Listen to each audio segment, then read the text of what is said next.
Welcome, everyone. I'm Amy Connolly. I'm an occupational therapist, assistive technology specialist, working both in the Bellingham Public Schools as well as for the Special Education Technology Center. I'm joined by Tony from Cricksoft, the makers of Clicker, and by Rose and also Sam from Setsy. Rose Roskows, as you probably know from our series, is a Clicker guru, and Tony has our back at Cricksoft as well. So I'm really happy to have the whole committee here tonight to begin talking about alternative access and Clicker because there's a lot to learn. Our goals today, as you could tell because you signed up, we are going to talk about alternative access options within Clicker. And as you probably are aware, Clicker is a suite of child-friendly word processing tools. We're going to look specifically at some materials that are available in Learning Grids and talk about the hardware and software considerations as you want to use alternative access in Clicker. So let's just ground ourselves in the basics in case anyone hasn't been to the other sessions that we've been having this spring, or if you're new to Clicker. The Cricksoft website has a lot of great resources for getting started. So the introductory webinar actually is a series of very short videos, just a couple minutes long each. That's a good place to start. Clicker Basics is a page on the Cricksoft website, and that frames the features in terms of the functions. So you're looking for writing support, and you could click through the options. And again, there are these short videos on the features. So these are here for reference. I'm really going to kind of breeze past a lot of the basics tonight because there's so much more to talk about. As I mentioned, there are really great resources on the Cricksoft website, but we also have a landing page for the Special Education Technology Center. Or if you're watching this from Bellingham, we've got one in Bellingham too, but they both will direct you towards these really simple and high quality videos to help you get started. Stay tuned if you are interested in comprehensive literacy. We'll be making some updates to our Setsy website for Clicker and connecting with our friends in Vancouver because they're helping us publish Clicker activities that are related to comprehensive literacy. So just stay tuned for that. Here is a visual to help ground us in the features of Clicker. We will mostly be talking about writing grids and Clicker books today because those are going to be our more, well, I'm really going to focus a lot on switch access. So those are the ones that work well with switches. Learning Grids is going to be your suite of pre-made activities. So we'll be pulling from Learning Grids. And if we get to it, we can talk a little bit about custom sets today. I just wanted to point out that actually, let's hop on over there. This Clicker tour, are you still seeing my browser window? Okay, good. This is called the Clicker Tour, and it's a nice way to share. It's a good option for sharing with colleagues who are unfamiliar with Clicker. So the features that we all know and love, like text to speech, are featured right here. Word prediction. This is a preview of what the writing grids would look like, the sentence sets, as well as the connect sets. And scrolling on down to our word banks, so increasing in complexity, and the learning grids. And if you keep going down, you'll see, no, I was thinking of the accessibility page. I thought I was going to give us a preview of that, but we'll find that later. So this is just a good, I came across this as I was preparing for today, and I thought, oh, this is a really nice introduction into Clicker. So let me hop back over to our slides. Make them nice and big again. And as I move along, feel free to put questions in the chat. Rose is going to help me monitor that. I definitely don't want to be missing the mark of what you came to learn today. But it is such a large topic that I do have some details to share. And so I might get like stuck in those details, and feel free to pull me out and say, no, wait, let's back up. Okay, as I mentioned, we are going to be talking a lot about switch access, but Clicker has some capability for eye gaze users, has some awesome alternative keyboards, some options for low vision, and we're really going to focus on Windows and Mac as opposed to our iPad, because much as I would love to introduce switch control on an iPad to every student so they can grow with it and become more and more independent, it's complicated. So I'm going to be just trying to hone in on our Windows and Mac users for this webinar today. And so when we're talking about Windows and Mac, I want to highlight the switch interface that comes from Crick software. It's called the switch box. That's a wired interface. So it's translating the switch presses into something the software can understand. And as you can see, it's pretty user-friendly. Let's see if I can get that in focus. It's blurry, I can tell. But there's a mode here, and it's called the clicker mode. And it's going to tell you exactly which ports to plug into for scan and select. Additionally, we can send space and enter, left click, right click. Those are alternative inputs we can send to the computer. But today we're going to be using that clicker mode, which I know it's in because that is lit up. And for switches, this is an ultralight. You can get like a pack of them for, I think you can get them for 20 bucks each. I think it's like an $80 pack, and it's a handy thing to carry because they're so lightweight, and it lets you test things as you're moving between sites. But that's one of the switches I'm going to use. The other one, just a button switch. This is called a spec from AbleNet. So I'm going to plug those into my first two ports. Well, you don't really need to know this. One is going to go into select and one is scan, and it's just up to me to remember which one is which. Okay. So we can also use other interfaces. We don't have to use the Cricksoft box. As you can see in the settings within Clicker, the key press that it's sending is an F7 and an F8. So as long as your interface can send those inputs, you can use it, but you'll miss out on some additional settings, which we're going to get into. So something that I have used, I'm going to hop past iPad and come back to it. I've used the Microsoft Adaptive Hub, which is kind of this little black rectangle. The Bluetooth could work. You could pair over Bluetooth, and there's a lot of different modes on the Bluetooth.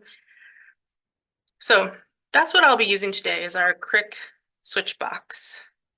But if you are using an iPad, you should know that the accessibility features really rely upon the features that are built into the iPad operating system. So that means switch control within the iPad. And that means that you'll get either a moving cursor, which is going around your objects, or you'll get those gliding cursors, which are the crosshairs. And that's usually where people get frustrated because it's a different skill to know how to use those crosshairs. So if you're using an iPad, I do recommend the applicator as a switch interface. It is my fave for some reasons that we don't really need to go into because they're not related to Clicker. But I want to add here that the Clicker Books app, Tony, back me up on this if I'm going to get it wrong, on the iPad, which means it also applies to the Chromebook, is being updated in May. And Tony, does that mean that switch control is going to be built into the app as opposed to using the settings in the operating system? Yeah, so great question. We are updating the app to function as well as possible with the device switch settings. So Okay. it's going to remain through the device settings on iPad and Chromebook. The applicator switch box will be endorsed to work with our products, and that's going to be a May. We're saying spring release for Clicker Books, and everything goes well, the other apps will follow. Okay, thank you. Yes. So in my overachiever kicked in right before this webinar, and I plugged in my applicator and my iPad, and I was like, maybe I can get it to work and show you in the webinar.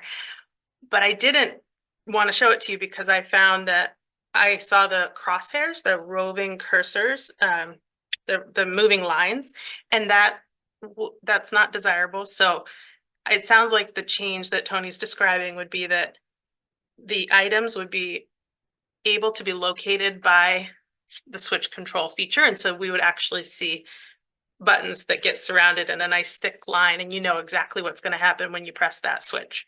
So I look forward to seeing that when it comes out or earlier. Yes, I'm excited. We're very excited about it. Yeah, I'll just say that I'm aware that Clicker really emerged with the needs of users who require alternative access. It's been around for a long time, and it was really Rose, you can speak to this better than myself. It's it really does fill a gap in our um, available tools. And I think over time, maybe the design has shifted a bit, but I think what I hope today is that we can all learn what we can expect and seek out within the settings, because they ought to be there. If anyone's got it, Clicker's got to have it. Rose, do you want to add anything? I'll just chime in and say, yes, a clicker is super accessible. There's another company called Inclusive TLC that has a lot of built-in settings. And in general, not even just specifying clicker, switch access is the most reliable and easiest to set up on a laptop. A full computer versus an iPad, no matter what program or app you're using, we just recommend starting there if you have access. If the iPad's the only way you have to go, there are ways to do it and you can learn it. But like Amy said, because you're going through the iPad settings, it's not as specialized and you have to kind of make it work. And there sometimes is complications. So like Amy said, I think starting out with a laptop, Mac or Win, is always the best choice and will be the most reliable for your student. And Clicker, especially, the full Clicker software is just a master at being able to do that. The other thing I'll just say is most recently when I was in Bellevue, and that's been a year, almost a year and a half ago now, I did find that the Crick switch box was the most reliable because it's one little thing, I'd get a hitch and we couldn't figure it out. And when I used the Crick switch box, it solved the problem. So I don't know, Amy, how much you're using the other ones versus not, and you might be able to make them work for trial, but if it's a student that you're going to consistently be doing switch access with Clicker, I would recommend the Crick switch box. So, okay, I'll stop there. You know, I'll just add a little to that, Rose. I've heard you say that before about PCs, but I have had good experiences with iPads and switch control. It just depends on what you're trying to do. I think when you have an app that's designed to work with a switch, then it's really reliable. Or if you have an adult who needs to, I come from working with adults who needed to use their iPad as a phone, and it was like so much, it wouldn't have been possible on a PC. So I have some allegiance to the iPad and switches, but I think in the school setting, Rose is right that we are able to create more opportunities and a more consistent experience with the PC.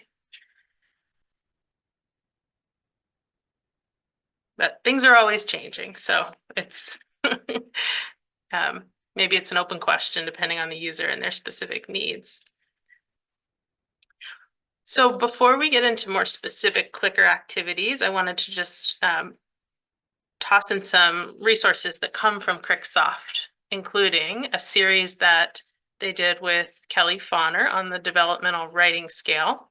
So this is not necessarily about alternative access within Clicker, but the developmental writing scale is designed to help us pursue literacy instruction for students who might use alternative pencils. So for those who can't hold a pencil, but they can access the alphabet in other ways, like flip books and keyboards. So this is a resource that is worth bookmarking if you are trying to figure out your approach to writing with students who have complex needs. Can I throw in a quick tidbit? Please. Interestingly, let's see, 14 years ago, or more, 15 years ago, I used the DWS for my research study to do pre and post test data for clicker, to measure clicker progress. So That's I, amazing. yeah, way back when that's the one I used. It was a general ed tool. So, but I Oh, love wow. that it's being used for a lot of purposes now. That's great. I don't know enough about it, so I'm so glad you said that. And I didn't know that it was broadly embraced. See, always, always room for learning. I've got to catch up with you, Rose, and learn more about that study. I am gonna, in the interest of time, just breeze through a couple slides here. This is just about alternative pencils in case that phrase is new to you. Another Clicker resource is this one from Beth Poss about predictable chart writing with Clicker. That's a great resource. She's done a webinar and there's a guide that's a PDF linked there. So another instructional strategy from comprehensive literacy instruction. All right, I'd like to get us into Clicker, do some demonstrations. So we're going to first look at some books and then some writing grids, the sentence, connect, and word bank. And we're not going to look at matching or boards, but we can talk about them once we've gotten through a few. So let's hop over to Clicker.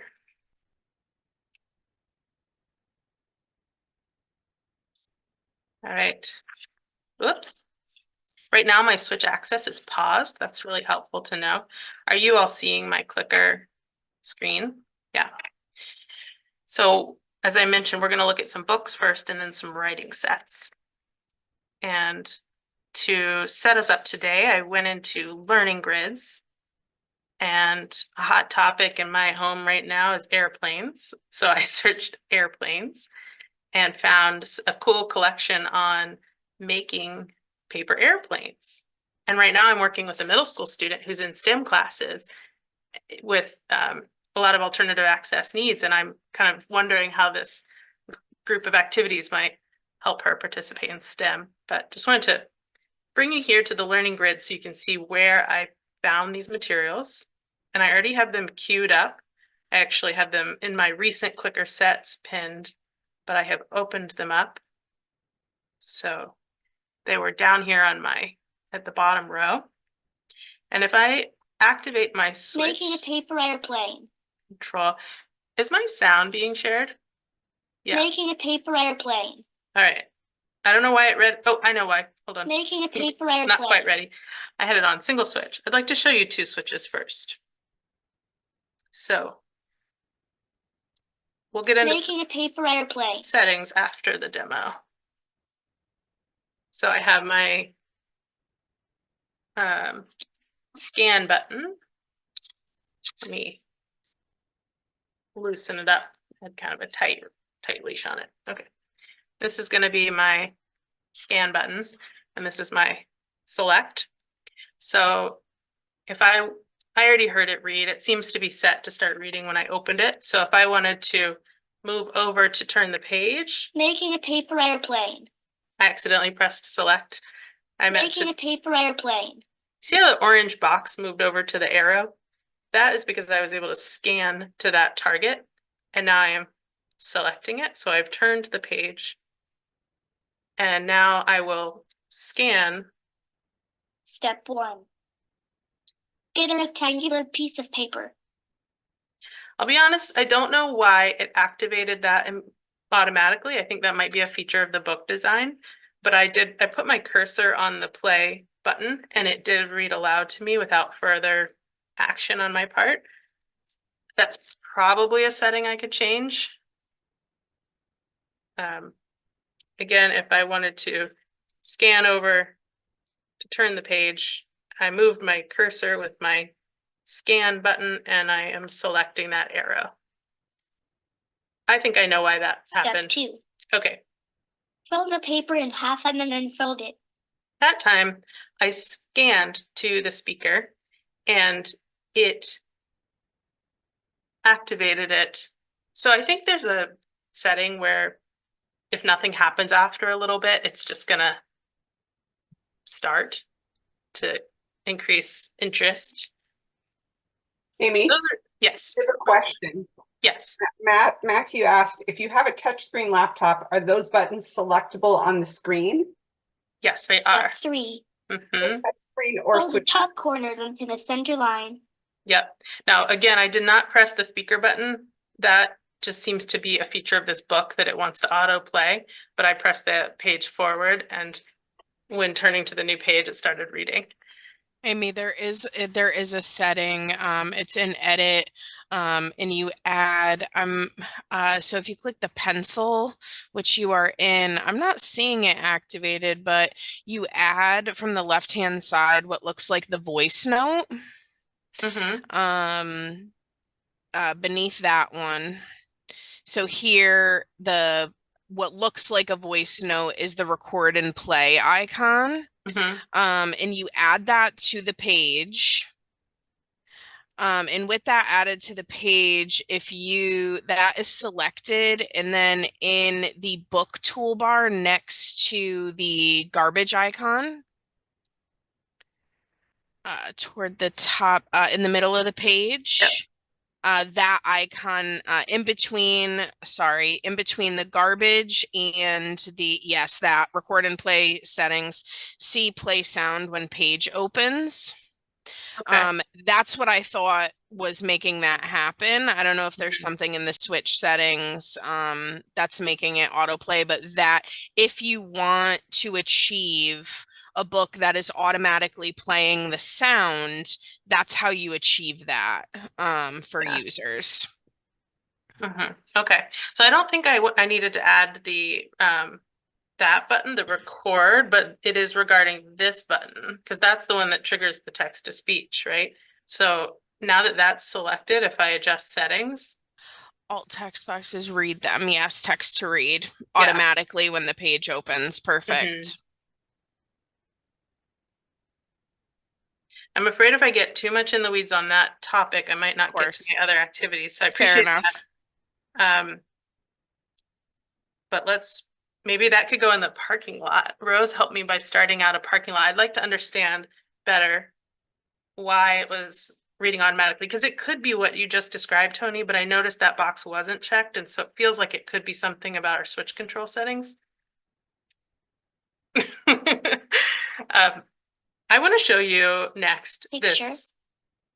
I could have paused my switch to also like be more clear, but this is a sentence set. And before we talk about switch control, I want to remind everyone of,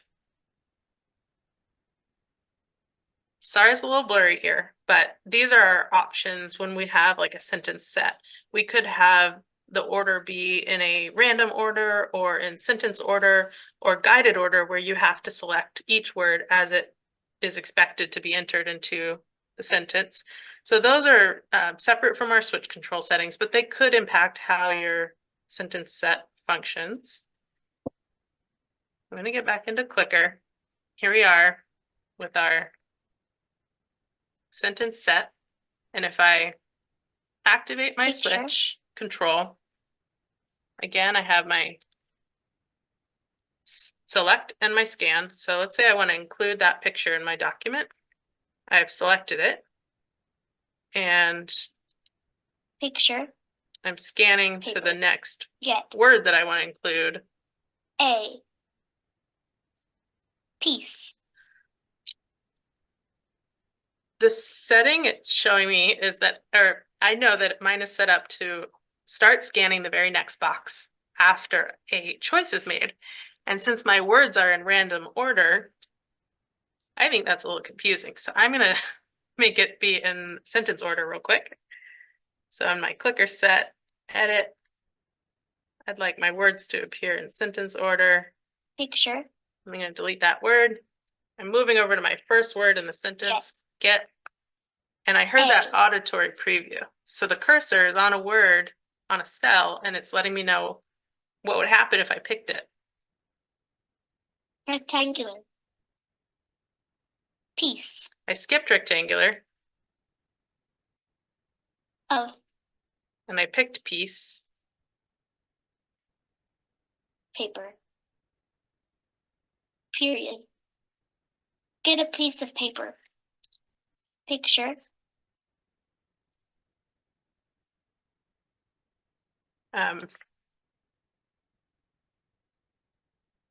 Are there questions about this so far? No. Okay. Amy, can I just add quickly? Yeah. Um, when it comes to, we're talking about getting students started and potentially new Switch users. I think that some of the settings that you just showed, if we're working with a student who's newer to using switches, a sentence set is a great place to start. A connect set is a great place to start because one, they were designed to be switch accessible, but they offer the left to right directionality. And then you could further go in, as you did, Amy, to clicker set and edit and put it in sentence order. Like let's achieve a sentence using this new method of typing and achieve some success. So in my conversations with AT professionals, this is where a lot of folks are starting with their kids who are new to switches. Yep. Can I just chime in? Another really great place for emerging writers that are doing as matching is a really easy and fun place to start with switches as well, if your student is at that level. So Cool. I did open a matching. No, that's not it. I tested it earlier. We can remind me to come back and look at matching. I think I want to stick with the sentence set and show you what it would look like with a single switch. So I'm going to go to options and access and change right here to single switch. Now it's going to auto scan every 1.5 seconds. Picture. And this is my select. Get. So I could listen Okay. to around, hear all my options. Rectangular. Piece. Of paper. Period. Picture. Picture. I already got that, so I'm waiting Yeah. for the next one. A. Rectangular. Piece. Of paper. Period. Get a rectangular piece of paper. So that requires Picture. timing and auto scan. But the two switches allows you more control over the pace. I Picture. also have indicated that the cursor should skip some things on the screen to make it even more simple. We have the option to make the cursor scan through the ribbon or through our tabs on the top or even our tabs on the bottom.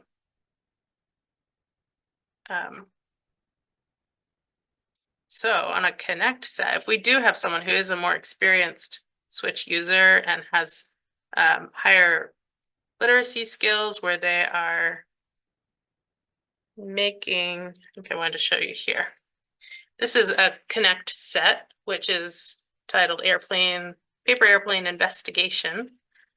So I'm asking, let's say, a middle schooler who's used to using her single switch and is in this STEM class and she is writing about it. I'd like to give her the ability to advance to the next, what do they call it? So this is a set, the next page in the set. Yeah, that works. Okay. So I'm going to go back to,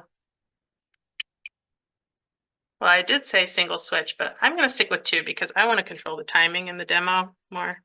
Not trusting myself enough yet, but the here in sequence, that refers to what the cursor is scanning through. And under clicker set, I'm sorry, tools and tabs, I might scan through the grid tools. Let's see what In happens this here. investigation, I wanted to find out if a smaller paper airplane flies farther than a smaller paper airplane, a larger paper airplane, period. In this investigation, I wanted to find out if a smaller paper airplane flies farther than a larger paper airplane. Tools. Move forward. Here we go. So it gave me the option to move forward to the next page. And then I would press scan again to begin that process. Group 1. Yeah. I'm feeling kind of like this is some hybrid between single and switch because of the fact that the cursor moves to the next available cell. So here in a connect set, we're given more choices. For this part of the sentence, they have a choice between two. That's called a cluster. And so it was automatically like queuing up my next cell. But when it came to those clusters with more than one cell, I had to use my scan button to pick the next one. So it's an interesting like hybrid, if that makes sense, where it takes some of the demand away, but still gives you that control. Are there any questions so far? Okay. I'm going to go back to my outline here. So we started by looking at the sentence set, and I pointed out that it's set to go to that next item. That feature is found again within access and sequence.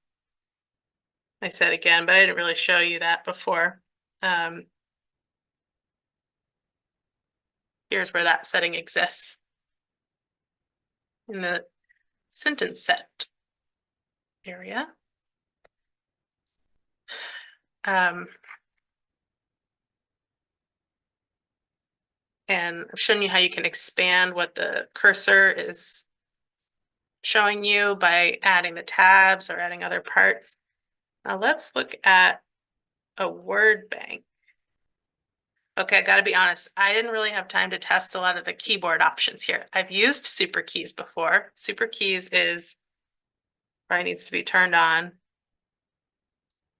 Tony, feel, oh, here we go. If we turn on super keys here, we're gonna have our keyboard look like this. The letters are grouped. And then when I pick a group, 2. Delete. I get to move around within that group. Close. Kind of Q. just narrows the W. playing field a little bit. E. That's probably not the right word, but make sure. Yeah, sorry to cut you off, Amy. Go ahead. It's just aiming to enlarge the targets. So if we're looking at a keyboard of 30 plus targets, this is enlarging that cluster to make those keys more accessible. And Amy, I don't know if you want to touch on this, but you can also apply this to the grids. It works best with the word banks.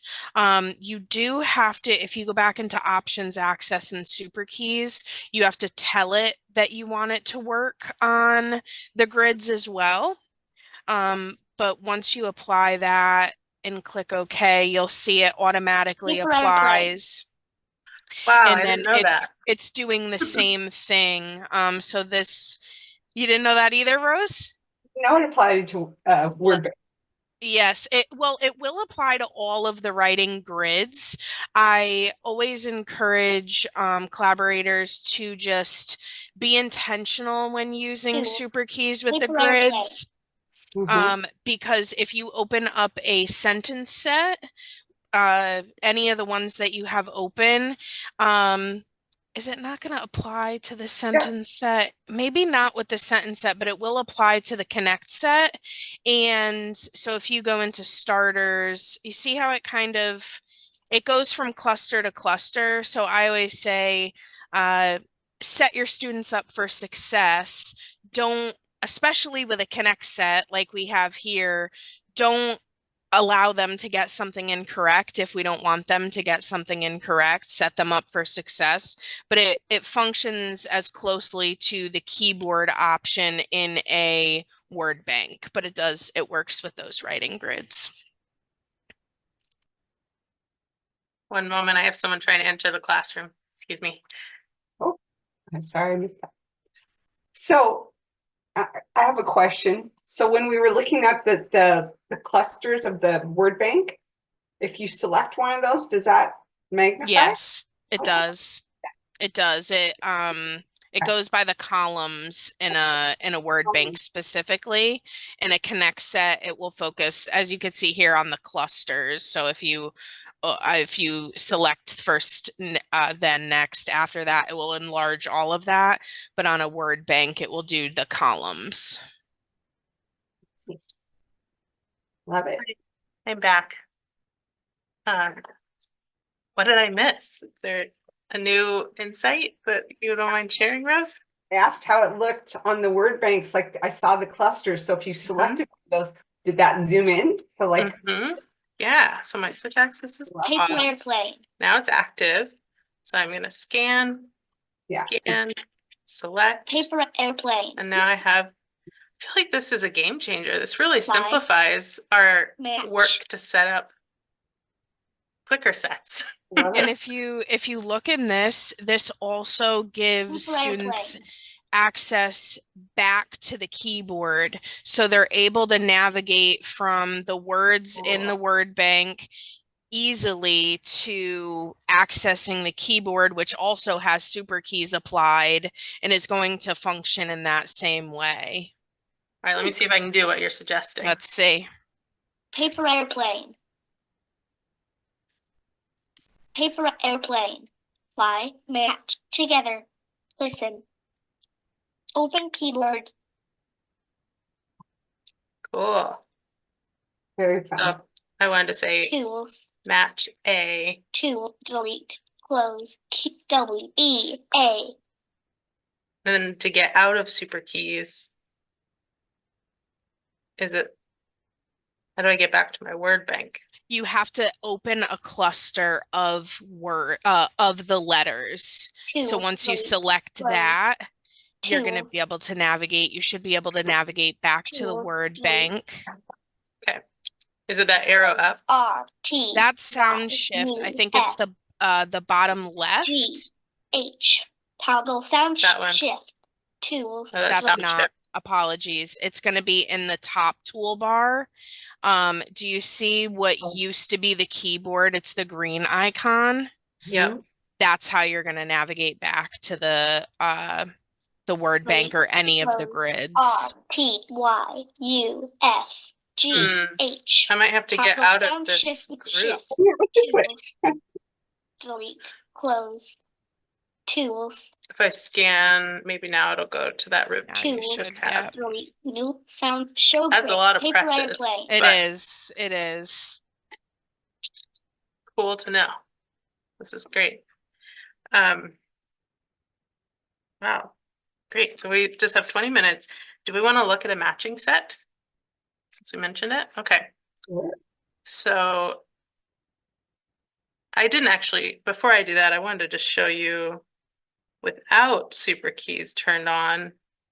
I think you get the idea. The switches are allowing us to scan through a series of options and insert words. So in a word bank, you would have that. But the key question there I had was, the word bank, is it going to help you make a whole sentence? And you need access to the keyboard as well. And so you probably have to keep those tabs turned on so someone could get there, or have an assistant get you to the keyboard. But super Amy, keys. I'm sorry to cut you off. I have another top tip there, thinking about what would make it fewer Paper airplane. taps, fewer presses. Uh-huh. If you go to options and then display, tools, you can remove access, see grid tools and tabs at the bottom. we could get rid of anything that they're not going to use. If they're not going to use, like minimize, we could get rid of that. We could get rid of the sound shift if it's not applicable and just leave the keyboard so that it's still going to be switch presses, but it's going to be fewer. Yeah, so we don't need sound shift because auditory preview is turned Right. on, right? And so by taking that suggestion that Tony made, we now have fewer tabs to navigate through. Cool, good tip. All right, let's go find a matching set. So I'm gonna hop into learning grids and airplane. I love how it holds on to my last search term. It's very handy. Here is making a paper airplane matching set. And just to review again, I have 2 switches as my setting. Making a paper airplane. Switches are active. And I can scan. Step 1, Step 2, fold. This, Step 3, if I were fold the top corners into the center line. If I were patiently listening, I would get a preview of all the steps by scanning through these cells. But what I actually want to jump to is more like this part, which is the matching activity. So Step 1, get a rectangular piece of paper. kind of like the book, it automatically played without me taking any action. So I think the task here for the student is to find the picture that matches that set of instructions. I'm resuming my switch Step control. 1, get a Step 8, fly the paper airplane. Step 1, get a rectangular piece of paper. Step 1, get a rectangular piece of paper. I think the reason why I didn't want to show that activity is because it didn't feel like it had a ton of meaning to me, because it was saying step 1 and then you would have this one called step 1. But there could be some reason why you'd want to do that, or maybe simplifying the interface. Rose, do you want to speak more to matching sets, and is there? Usually you preview all the things here and you just hear what they all are. And then when you choose one, it'll show that object and then 2 options below so that you can match it. So I didn't see it go to the matching part of that. Yeah, the good point. This could be a more complicated matching because you have 8 options. Yeah, and so click into one again. Step 2, fold the paper in half and unfold it. Okay. Well done. Click again on that object. Step 2, fold the paper in half and unfold it. The usual. Yeah. Rose, I think what you're referring to is the initial preview page where you could practice everything. And Amy has progressed from that. Yeah. But with any of this does seem repetitive in that it's going through those steps again. But that could very easily be changed. For example, like if you want to remove the sound, we could make it picture to picture. You can make it picture to sound and word. Like there's a bunch of different options in there if exactly what we've given you isn't working. Yeah, I'm glad. Okay. I'm glad you mentioned that, Tony, because I wanted to say that earlier, that everything in Clicker feels like you can customize it. So earlier there was something, I don't remember exactly what it was, that I felt like it wouldn't have been exactly right for my student, but you just dig into those settings and the way the activity is designed and you can modify it. Let's go back to the slides because I want to, in our last 15 minutes, I just want to share a few more things that I learned when preparing for today. And by all means, any questions are welcome.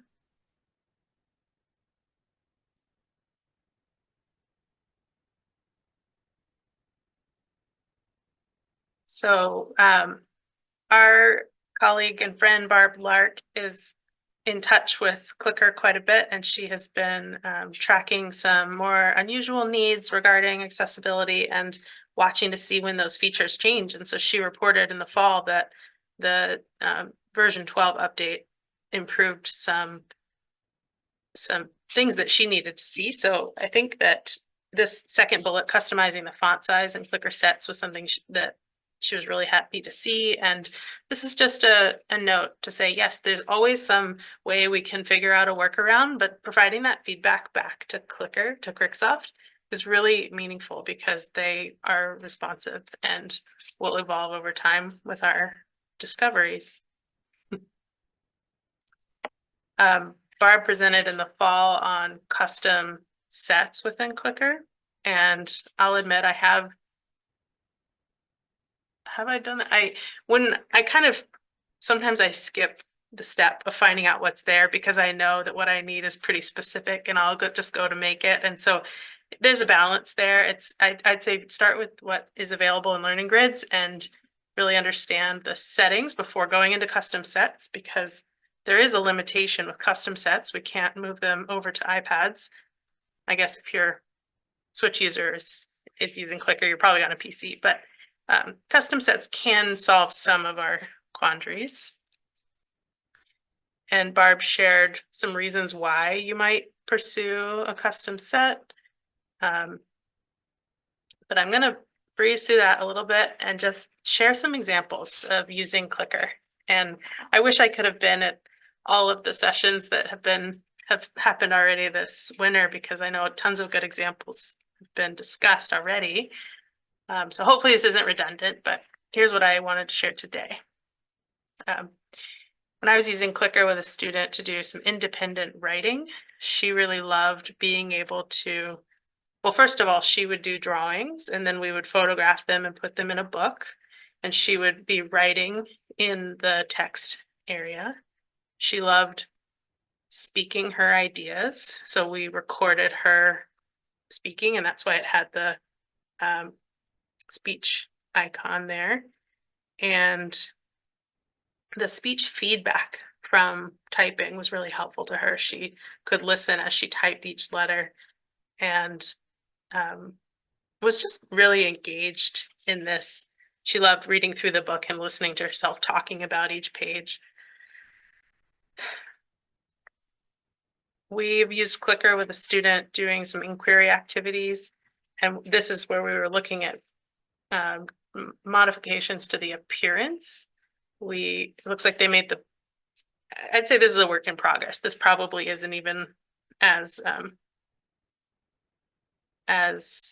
well matched to the student's vision needs as I would want to show, but here it's kind of grayed out because you can see it's in guided order. She was guided to select each part of the sentence one at a time. And you can change the background of your Clicker document, your default colors, and the colors of the fonts. Here is an example of my middle school student. He uses a single switch that's placed behind her calf. It's a proximity sensor, and we use a combination of switch access and a lot of partner assisted scanning. So just being able to verbally provide the series of choices and having her affirm the one she wants. We're just really getting into Clicker with her. So she's been doing some letter writing, and that was with this Connect set. So she chose her recipient, her intention, her comments, and her signature, and could even add some pictures that were pretty motivating. I meant to hide this because I can't go into selecting a switch site today, but I want to just acknowledge that that's a whole nother topic, figuring out switch types, switch sites. And this is a slide from a much larger deck that SETC has been sharing this fall regarding AT and AAC tools. I am just getting started with a grid pad that has an eye gaze camera on it. And if you want to use Clicker with eye gaze, you do need a camera. I don't have tons of experience, so this is just to say I'm going to be learning about it. And if you're on that journey too, please join me. We talked about super keys already. You can also have this colorful arrangement. And the student for whom I'm going to be using the eye gaze on the dedicated device, she's got a lot of different access methods. And so I don't think it's just going to be eye gaze. It's going to be a lot of watching her body movement and presenting things auditorily. But if you'd like to read more about her and all of her access or all of her systems, she's a real cutie and an interesting example of how many different strategies are really required. Something that I discovered in Barb's materials that she shared in the fall was this topic of using partner-assisted scanning. So forget the switches, forget the eye gaze, but just partner-assisted to write stories with clicker activities, with clicker writing sets. I just ran short on time, but I wanted to go through this on my own before tonight, and I didn't get there. So here's the idea. Here's the seed. Hopefully you'll explore it and share with me how it goes. We already talked about learning grids, and this is probably the slides that follow are a bit of a glossary on switch control settings. Please follow up with us if you'd like some technical assistance. Rose or I can be contacted. We can schedule 30-minute sessions with you to help you learn to use Clicker, especially if you're doing one of the trials through SETC. But go ahead and bookmark this slide deck because I tried to explain each feature in plain language. And we saw this when we were looking at Clicker. You've got the sequence settings, the Clicker sets settings, the tools and tabs, as well as changing things about the appearance, the cursor, the sound, auditory feedback that you get. And then if you're using the switch box, the benefit is that you can also change things like how long do you have to hold that switch down before it's accepted as a press? Do you need to have it ignore repeated presses if you're accidentally pressing it too many times? Maybe someone has, a tremor. Auto repeat still kind of throwing me for a loop. That is a feature there, but I don't quite understand why we have that when we also have hold duration. So this is just here to share what I've learned recently, and it's just hopefully going to launch you into your own inquiry. You can also use the switch box to set up additional switches, like if you want to automatically have things read aloud without the auditory preview, like maybe it's not a default, but you want the option and you want it easily accessible.